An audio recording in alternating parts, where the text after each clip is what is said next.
49ers at the Vikings. I don't know if we're going to be blowing the horn much on Sunday. We saw it last year on a Monday night. Best game of Kirk Cousins' career. Cracked the code on the San Francisco defense. Beat the hell out of Brock Purdy. Concussed him, not intentionally, but it just happens. When you dive over the line of scrimmage, you're possibly going to get hit in the head, which he did. Played different after he took that concussion. Maybe should have had a closer evaluation and been taken out of the game. But the Vikings found a way to win, held off the 49ers. Now the 49ers come in. Short week, 5.5-point favorites. Vikings home opener, over under a 45.5. Who do you like? Well, you know you always pick first when it's the Vikings. Come on. I mean, it's 5 years together. Pick the game. You know what this works. Paul Allen was on with me this morning when I was, hosting PFT Live alone because I've been abandoned on Thursdays. and Paul Allen was making the case for the Vikings to win because that's kind of what he's paid to do. Yeah. The short week, I think. I mean, when you consider Brandon Ayuk held in, didn't practice until recently. Yeah. Trent Williams held out, didn't practice until recently. Jordan Mason, 28 carries, and he said to Christian McCaffrey during the game, I don't know how the hell you do it. If McCaffrey can't go, I mean, this could be a 49ers team that is a little beat up. Even though they manhandled the Jets, that hurts. 100. Right? Doing what they did, you're going to feel it the next day. And you got to fly from San Francisco to Minnesota on a short week, and the Vikings have the home opener, and they had an easier day week 1 against the Giants. Right. I could see it happening. Now, we don't know about McCaffrey's status, and we thought we knew last week, but this week, who the hell knows?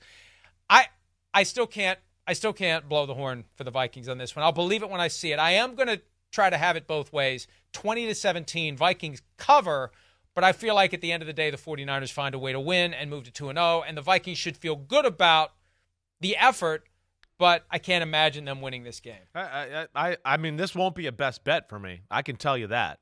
I don't. I look at this game, and like I've said about a game or two before, this to me is a coin toss game.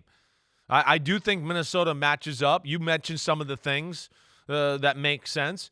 And at the end of the day, too, the number one thing is I think the Minnesota Vikings are one of the best coached teams in all of football. And that's where I like it. O'Connell has shown the ability to kind of know this defense. Now, this defense is a little different.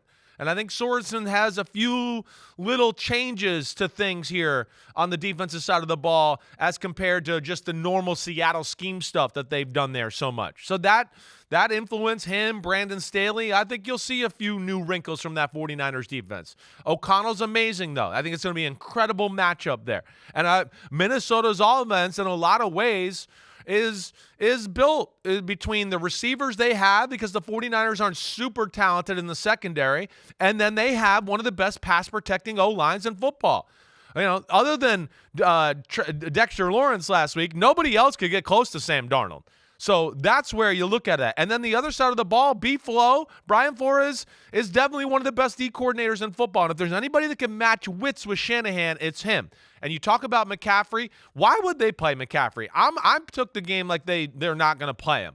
And then Ayuk, is definitely is he going to be what we think he is yet? I don't know if he will be. Trent Williams was awesome. I have no doubt about him. I'm going to take the 49ers, though, just like you, and a last-minute field goal, 23-21, like I said, but it will not be my best bet.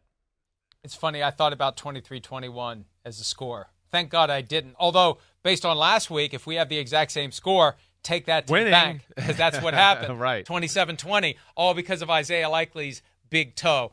Yo, homies, thanks for watching. Yeah, it's time. The NFL season is here on Chris Simms Unbuttoned. You can hit subscribe to get all the weekly picks, plus our Sunday recaps as the games are happening. Oh, you know it. Nobody does that better than us. Thanks again for watching. Remember to subscribe. Peace out. We'll see you next time on Unbuttoned.